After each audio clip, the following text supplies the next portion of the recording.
Indian railway സ്വറെയിൽ mobile application പുറത്തിറക്കി. Digital പരിഹാരങ്ങളിലൂടെ യാത്രാ സേവനങ്ങൾ ആധുനികവൽക്കരിക്കുന്നതിനും മെച്ചപ്പെടുത്തുന്നതിനുമുള്ള ദൗത്യത്തിന്റെ ഭാഗമാണ് ഈ ആപ്പ്. പൊതുജനങ്ങൾക്കുള്ള എല്ലാ സേവനങ്ങളും ഒരൊറ്റ ഉപയോക്തൃ സൗഹൃദ പ്ലാറ്റ്ഫോമിലേക്ക് ഏകീകരിക്കുന്നതിനാണ് സ്വറെയിൽ രൂപകൽപ്പന ചെയ്തിരിക്കുന്നത്. മുമ്പ് IRCTC, റെയിൽ കണക്ട്, UTS തുടങ്ങിയ വ്യത്യസ്ത ആപ്പുകളിൽ ഈ സേവനങ്ങൾ ലഭ്യമായിരുന്നു.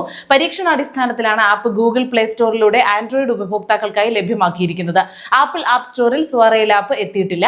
ദീർഘദൂര ലോക്കൽ ട്രെയിൻ ടിക്കറ്റുകൾ ബുക്ക് ചെയ്യാം, ഭക്ഷണവും ഓർഡർ ചെയ്യാം, ട്രെയിനിന്റെ ലൈവ് ലൊക്കേഷൻ അറിയാനും ചരക്ക് കൈകാര്യം ചെയ്യാനും ഈ ആപ്പിലൂടെ സാധിക്കും. IRCTCയും ക്രിസും ചേർന്ന് വികസിപ്പിച്ചതാണ് ഈ ആപ്ലിക്കേഷൻ. നിലവിൽ റെയിൽ കണക്ട് എന്ന ആപ്പ് ഉപയോഗിക്കുന്നവർക്ക് അതിന്റെ അക്കൗണ്ട് വിവരങ്ങൾ ഉപയോഗിച്ച് ഇത് ലോഗിൻ ചെയ്യാം, പുതിയ അക്കൗണ്ട് തുറക്കുകയുമാകാം. UTS ആപ്പ് ഉപയോഗിക്കുന്നവർക്ക് അതിലെ വാലറ്റ് സൗകര്യം പുതിയ ആപ്പുമായി ബന്ധിപ്പിക്കും. പ്ലാറ്റ്ഫോം ടിക്കറ്റ് എടുക്കുക, ടിക്കറ്റിന്റെ PNR സ്റ്റാറ്റസ് തിരയുക, വണ്ടിയുടെ കോച്ചുകളുടെ സ്ഥാനങ്ങൾ തിരയുക, റെയിൽവേയുടെ സഹായങ്ങൾ അഭ്യർത്ഥിക്കുക, പരാതി നൽകുക തുടങ്ങിയ ഒട്ടേറെ സേവനങ്ങൾ ആപ്പിലൂടെ ലഭ്യമാണ്.